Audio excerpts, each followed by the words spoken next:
Bienvenue sur Terre de Mission, l'émission religieuse de TV Liberté, en ce dimanche 2 mai, 4e dimanche après Pâques. 3 invités dans notre émission. Tout d'abord, le chanoine Alban Denis, qui au début de ce mois de mai viendra nous parler un petit peu de la Sainte Vierge, puisque le mois de mai est le mois consacré à la Sainte Vierge. Et enfin, Alexandre Godarzy, qui vient de publier aux éditions du Rocher un témoignage tout à fait passionnant, Guerrier de la paix, qui reprend d'une part les 66 jours de captivité qu'il a connus à Bagdad et qui nous permet également de mieux connaître son histoire, ses autres missions et la situation au Moyen-Orient.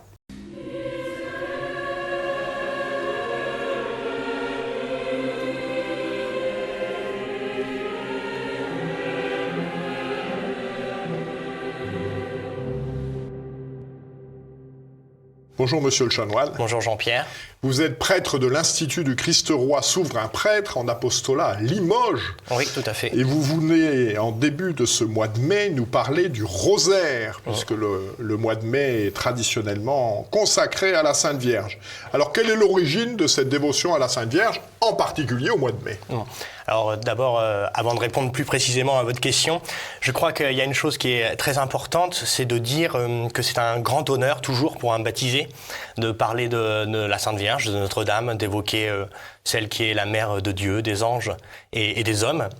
Pourquoi je dis ça ? Parce que, voyez-vous, aujourd'hui, le monde moderne dans lequel nous vivons est un monde où c'est l'impiété, en fait, qui règne. Et, Jean Madiran avait cette jolie formule, il disait que la vertu de piété, c'est la vertu des civilisés. Or, nous savons que les vertus maternelles, c'est celles qui ont veillé sur notre berceau, pour chacun d'entre nous, notre mère par le sang, celle qui nous a apporté, qui nous a menés au monde, qui nous a nourris, qui nous a élevés, qui nous a en fait offert notre humanité. Il y a notre mère aussi par le sol, celle qui nous offre cet écosystème civilisationnel. Vous savez, ça fait penser au livre de Jean-Marie Popper avec le titre évocateur « Les mères patries », Athènes avec la soif de la sagesse, Rome avec l'amour de l'ordonnancement de la cité, Jérusalem avec le souffle de la prière. Et donc ces mères patries, cette mère par le sol nous a donné notre identité. Et en fait, la très sainte Vierge Marie, c'est notre mère par le ciel. Et elle vient sublimer comme les vertus du sol et du sang, les embrasser et donc nous permettre d'être ce que nous sommes. Ça nous appelle donc à beaucoup de piété, ce que le mois de mai, le mois de Marie nous appelle évidemment à honorer dans la Sainte Vierge, à être reconnaissant par rapport à ce que nous avons reçu. Selon la formule consacrée, nous sommes des débiteurs insolvables, nous le savons. Mais pourquoi c'est important ? C'est important d'honorer Marie par piété filiale, mais aussi parce que cette piété est donc comme une posture anti-moderne où aujourd'hui ce monde moderne, il est autocéphale, il se veut indépendant, affranchi du passé. Le dernier avatar de tout cela, c'est la cancel culture avec, vous savez, le livre d'Eugénie Bassier qui est sur la guerre des idées qui vient de sortir. Et donc, quand on honore Marie, quand on parle d'elle, c'est déjà un grand honneur qui est fait aux baptisés. C'est une œuvre de piété filiale. Alors, pour répondre plus précisément à votre question, j'y viens. Le mois de Marie, le mois de mai, la chose d'abord qui est saisissante, voyez-vous, c'est qu'elle vient un peu du fond des âges. C'est une coutume ancestrale qui n'a jamais été édictée, orientée par une bulle, par un décret de l'autorité ecclésiastique, du pape. En fait, souvent les réalisations les plus nobles sont celles dont on ignore les auteurs, comme les mélodies grégoriennes, comme telle statue sur le fronton d'une église ou tel vitrail d'une basilique. Eh bien, le mois de Marie, il appartient un peu à cette sagesse populaire et je crois qu'il participe aussi de ce qu'on appelle la pédagogie de la foi. Nous savons que la liturgie, avec son cycle temporal, sanctoral, nous conduit sur les mystères du Christ, d'une part, et puis nous offre avec le calendrier des saints des figures édifiantes pour nous bâtir.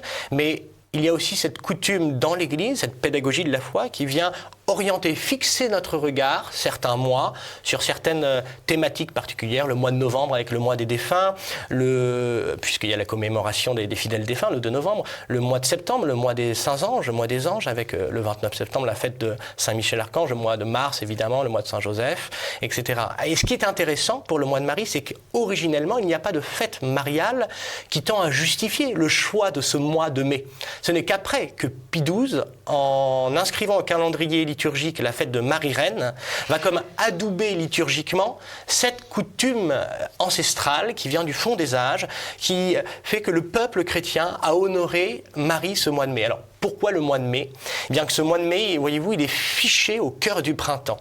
Et je crois que cela, ça a une signification profonde, comme allégorique, qui nous rappelle que peut-être qui mieux que notre mère qui est dans les cieux est en mesure de nous faire sortir de l'hiver, vous voyez, de l'hiver de nos péchés, l'hiver de notre torpeur, qui mieux que la Sainte Vierge Marie est en mesure de faire fleurir les vertus chrétiennes dans notre âme.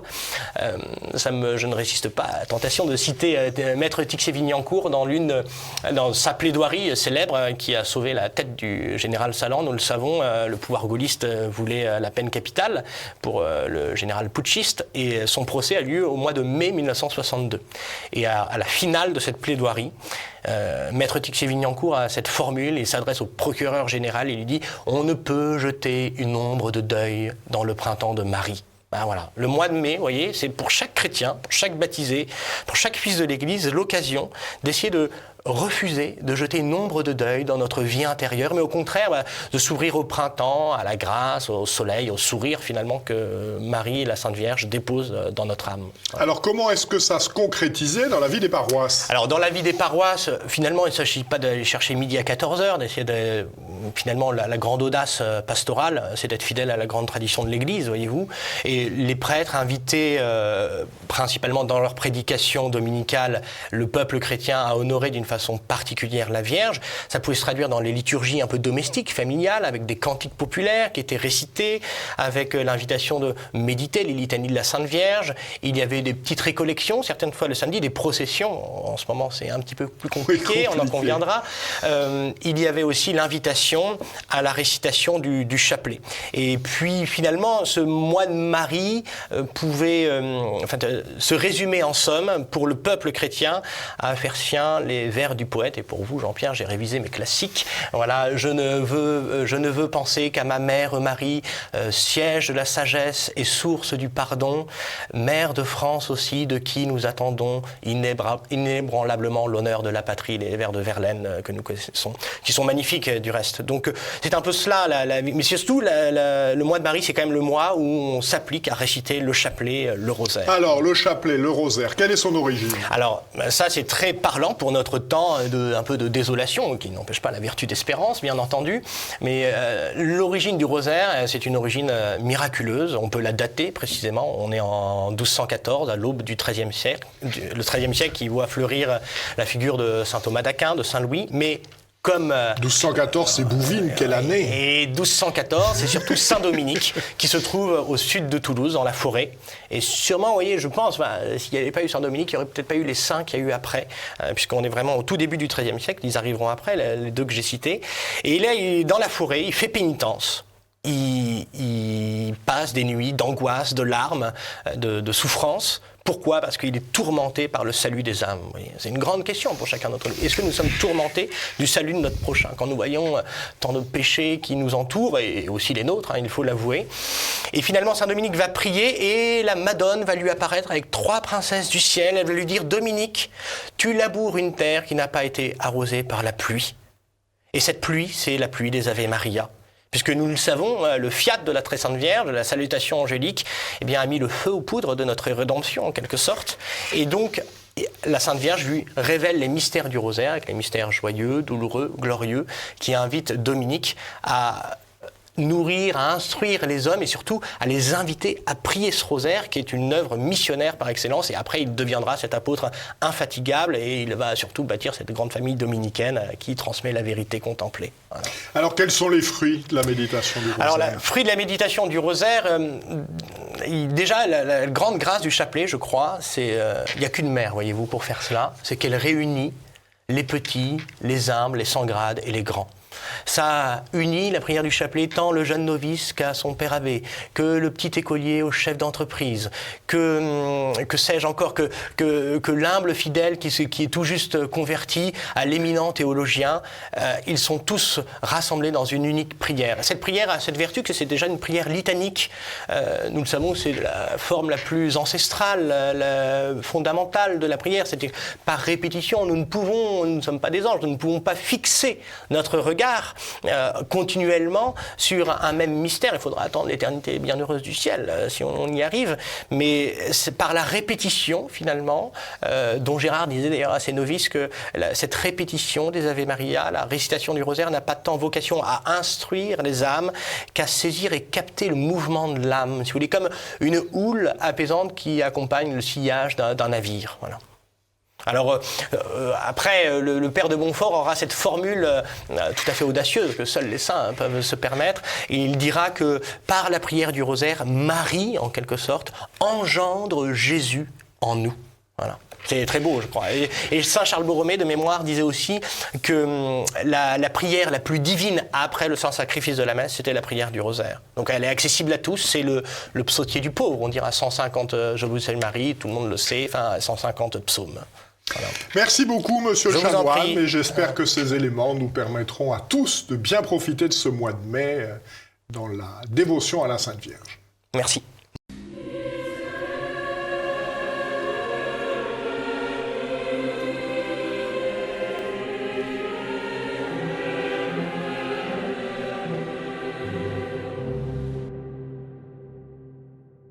Bonjour Alexandre Godarzy. Donc vous venez de publier aux éditions du Rocher Guerrier de la paix, donc qui est le récit de vos 65 jours de captivité en Irak à Bagdad, alors que vous étiez directeur adjoint des opérations de SOS Chrétiens d'Orient. Alors pourquoi en 2014 est-ce que vous rejoignez l'association SOS Chrétiens d'Orient? Comment est-ce que ça se positionne dans votre histoire? Eh bien en fait, à cette époque-là, je venais tout juste de vivre la confirmation. Donc c'est le baptême dans le feu de l'Esprit Saint, donc à l'église, j'avais 30 ans. Je venais de sortir du couvent où j'avais passé 9 mois chez les franciscains à Cholet. Et lors de cette confirmation, c'est vraiment l'envoi en mission. Voilà, Seigneur, me voici. Et j'étais super zélé en fait, j'avais envie de savoir en fait, voilà, comment est-ce que je peux servir le Christ, comment est-ce que je peux servir l'église, comment est-ce que je peux servir mes frères, de quelle façon. Et peu de temps après, j'ai la réponse de la bouche d'un de mes élèves à qui je donne des cours à la Catho d'Angers, qui vient me voir après un cours que je donnais justement sur la Syrie, qui me parle d'une association, d'un groupe de jeunes qui part fêter la nativité auprès des chrétiens persécutés en Syrie. Donc j'ai dit, voilà, j'ai eu ma réponse en fait. Et donc là, nous sommes en 2014. On est en 2014, quand j'en entends parler, parce que j'en avais déjà entendu parler l'année précédente, mais là j'en entends parler à nouveau, sauf qu'à l'époque j'avais pas encore un nom. Là j'entends parler de SOS Chrétiens d'Orient. Dans la foulée, je rentre chez moi, j'appelle l'association et je participe à une mission ponctuelle, fêter Noël aux côtés des chrétiens en Syrie. Alors, quelles sont les actions que vous entreprenez de 2014 à 2020, qui est l'épisode qui va nous intéresser ensuite? Alors ensuite, effectivement, j'arrive en Syrie le 1er juin 2015 où j'ouvre la mission, et de 2015 à 2020, on va établir un humanitaire, en fait, une aide en fait, aux chrétiens qu'on aide à ne pas disparaître.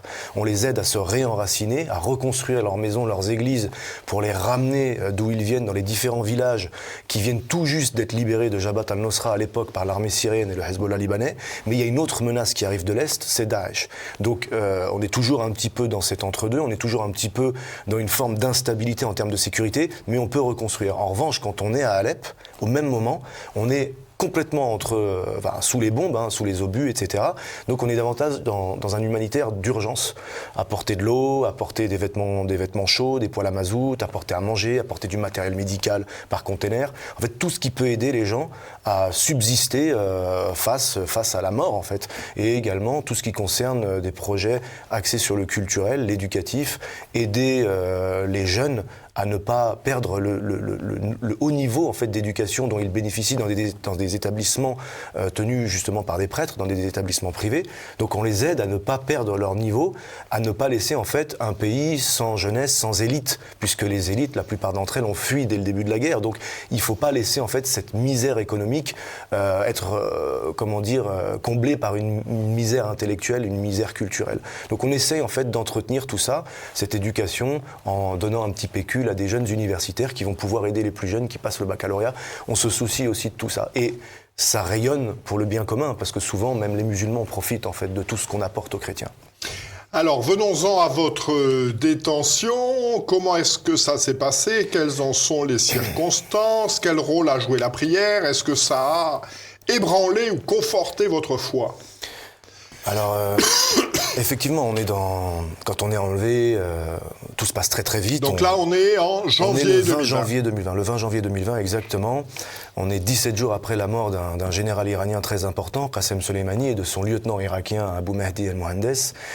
Et bon, tout va très vite. Nous, on ne sait pas si on a affaire à Daesh ou si on a affaire à des milices chiites qui sont donc leurs ennemis. Même si ce sont leurs ennemis et qu'on a moins à craindre de ces chiites, on ne sait pas quelle sera l'issue parce qu'on sait que ce sont des gens qui sont aussi redoutables. Vous dites très vite ce sont des chiites parce que vous repérez un tatouage. Des bagues, des choses, oui. Et après c'est confirmé par des chants religieux qu'on entend de derrière la porte. Donc en fait c'est vrai, il y a une phase de peur, de grande angoisse, de colère, de révolte presque. Pourquoi tu m'as abandonné ? Pourquoi, Seigneur, pourquoi tu m'as abandonné ? Il y a ce silence de Dieu qui est pesant. Et c'est aussi dans ce silence aussi, effectivement, qu'à un moment donné, il faut accepter. On peut continuer de rester dans cet état d'esprit, mais à un moment donné, on s'adapte, on accepte et on se tourne que vers Dieu, en fait. Il y a ce choix qui se propose à nous, de se tourner entièrement vers lui et vers lui seul. Et donc, en fait, à ce moment-là, dans ce silence, il y a aussi des consolations, il y a aussi des choses qui se passent, qui nous parlent. Et après, vraiment, moi, je parle dans mon propre cheminement spirituel. J'ai compris que Dieu avait un projet, enfin, on a compris dans la prière, hein, évidemment, et c'est vraiment une grâce, hein, que dans ce que nous vivions, Dieu avait un projet pour quelque chose qui nous dépasse vraiment. Et ça, c'est ce qu'on va pouvoir observer à notre sortie miraculeusement arrivée justement par ce Covid qui a mis le monde à plat ventre. Mais aussi, moi, intérieurement, j'ai compris que le Seigneur ne voulait pas me délivrer seulement de cette captivité-là, mais d'une captivité personnelle, intérieure. Voilà, nos passions, ce qui nous raccroche à l'enfer, voilà, quelque chose de plus personnel, quelque chose de plus spirituel. Et je pense que quand j'ai réussi, moi, à accepter que c'était vraiment d'un emprisonnement beaucoup plus sérieux dont Dieu voulait me délivrer, qui nous a donné en surabondance la libération aussi à laquelle on ne pensait plus vraiment, c'est-à-dire notre captivité. Il nous a donné ce à quoi on était prêt à renoncer. Et en sortant, ça a été que des grâces, ça a été que des bonnes nouvelles, ça a été incroyable de voir toutes ces chaînes de prière, toutes les personnes qui ont été touchées par Dieu à travers cette histoire, des gens qui étaient fâchés avec l'Église, des gens qui n'y croyaient pas, des gens qui avaient jamais mis les pieds dans les églises, des gens qui avaient perdu la foi, et toutes ces personnes-là se sont retrouvées à prier pour nous. On est très heureux, en fait, et on se dit, merci Seigneur de nous avoir donné de pouvoir collaborer avec toi à ce qui nous est arrivé, parce que tu as pu aussi regagner des cœurs de gens qui peut-être, s'il n'y avait pas cette occasion, ils l'auraient fait différemment. Mais on est heureux d'avoir participé à ça d'une manière ou d'une autre, donc on était en fait très émus.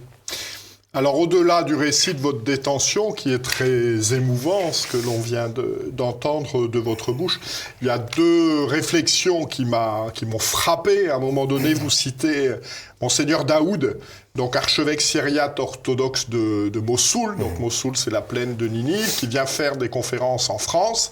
Et il est interrogé par un des participants qui dit « Bon, mais dans toutes ces persécutions contre les chrétiens, est-ce qu'il y a des musulmans qui sont intervenus pour vous défendre ?» Et lui répond, je le cite, « Oui, ceux qui n'avaient pas lu le Coran. » Quel avenir pour les chrétiens d'Orient dans ce contexte ?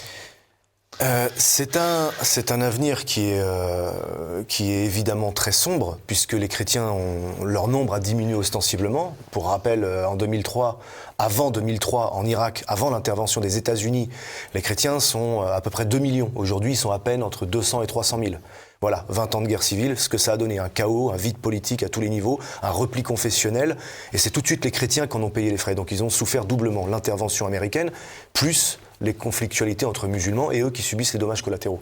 En Syrie, avant 2011, avant la guerre, ils étaient 2 millions également, ils sont plus aujourd'hui qu'entre 600 et 700 000. Donc l'avenir est sombre parce que ça ne va pas à Saint-Rangeant, surtout avec l'embargo économique que les Américains ont mis, voilà, je parle pour la Syrie, depuis le 17 juin 2020. Donc effectivement, après, il y a toujours de l'espoir, c'est dans les mains de Dieu, mais c'est vrai qu'en regardant en fait le paysage, c'est vrai que c'est très inquiétant. C'est très inquiétant, d'autant plus que la particularité en fait des chrétiens, lorsqu'ils vivent sur place, c'est d'être une espèce d'arbitre, d'intermédiaire entre les différentes communautés musulmanes qui sont souvent conflictuelles en elles. Bachar al-Assad disait lors d'une délégation parlementaire en 2017 que j'avais accompagnée, donc je l'ai entendu de mes propres oreilles, il disait les chrétiens doivent rester, d'abord c'est la terre de leurs ancêtres, ils sont ici chez eux, ils sont chez eux depuis toujours, et c'est grâce à eux, en fait, qu'il y a une entente entre les différentes communautés. Sans eux, c'est le retour à la conflictualité, et sans eux, c'est le retour au 7e siècle parmi les musulmans. La modération de l'islam va de pair avec la présence chrétienne au milieu d'eux. Donc c'est très lucide de la part d'un chef d'État qui, en plus, incarne une minorité de l'islam, alaouite. Donc, et il y en a beaucoup qui partagent très clairement ce point de vue-là. Alors, dernière question, j'ai noté, page 325, vous écrivez « Croire que notre République laïque est assez forte pour faire face à l'islamisme revendicatif est une erreur grave. La nature a horreur du vide et nos sociétés sont tellement vides de sens que l'islam comble chaque trou, chaque interstice laissé béant avec ses certitudes. Encore une fois, l'homme ne vit pas que de pain. Est-ce notre avenir qui s'écrit en Syrie ? J'en suis intimement convaincu. Je ne veux pas faire peut-être le prophète de malheur, mais c'est un discours qu'il faut accepter d'entendre. Je sais qu'on se refuse à identifier l'ennemi parce que je pense en fait que c'est de la lâcheté. Voilà, c'est juste de la lâcheté. Voilà, moi je partage pas en fait ce type d'attitude. Je pense qu'il faut dire les choses, et les chrétiens qui ont une expérience de vie commune avec les musulmans depuis 1400 ans, il y a un terreau commun. Les musulmans qui vivent là-bas sont des descendants de chrétiens convertis à différentes périodes pour différentes raisons. Mais il y a aussi les descendants des envahisseurs arabo-musulmans. Bref, il y a un pays, des nations qui vivent avec ces gens-là depuis 1400 ans. Ce sont les leurs, quelque part. Ils font partie du même berceau, du même sein. Nous, on a une expérience de 60 ans, 70 ans. C'est totalement, avec un bloc français bien homogène. Cette espèce de métissage, je veux dire, social, sociétal, politique, etc., culturel, il est bien plus dangereux que celui qu'ils vivent, parce que c'est vraiment étranger au corps français. Et en plus de ça, la seule chose qu'on leur apprend de la France, c'est qu'on les a colonisés, on les a réduits en esclavage, que nous-mêmes, on est des consanguins et des arriérés, parce qu'on n'a pas réussi à saisir la grande richesse qu'on pouvait prendre de ces peuples qu'ils représentent. En fait, c'est du délire. On ne se connaît pas, donc on ne s'aime pas. Donc il va falloir qu'on m'explique aussi comment on peut prétendre faire ça par amour, par l'autre, par l'étranger, quand on n'arrive pas à s'aimer soi-même, et en plus qu'on s'identifie sur des choses mensongères qui concernent notre identité. C'est un vrai problème. Et ces gens-là ne respectent pas la faiblesse. Ils ne respectent pas ceux qui ne se respectent pas. On est déjà vaincus. Donc à un moment donné, il va falloir se réveiller, et les chrétiens d'Orient nous disent « Nous sommes le petit déjeuner, vous serez le déjeuner. Ce qui nous arrive aujourd'hui ici vous frappera demain. » Et ça a commencé. Il faut juste accepter, ça a commencé, il faut ouvrir les yeux. Merci beaucoup. Alors vous faites également cette citation, nous sommes le petit déjeuner, vous serez le déjeuner, en parlant des Kurdes. Exactement. Merci de ce témoignage, merci de votre enthousiasme, de votre dynamisme. J'espère qu'il contribuera à susciter un réveil national, et puis également à susciter des vocations pour SOS Chrétiens d'Orient, qui mène une œuvre tout à fait admirable. Voilà, cette émission s'achève. Nous nous retrouvons la semaine prochaine. C'est mon ami Guillaume de Thieulois qui animera l'émission. D'ici là, que Dieu, qui est Père, Fils et Saint-Esprit, nous garde. Bon dimanche et bonne semaine à tous.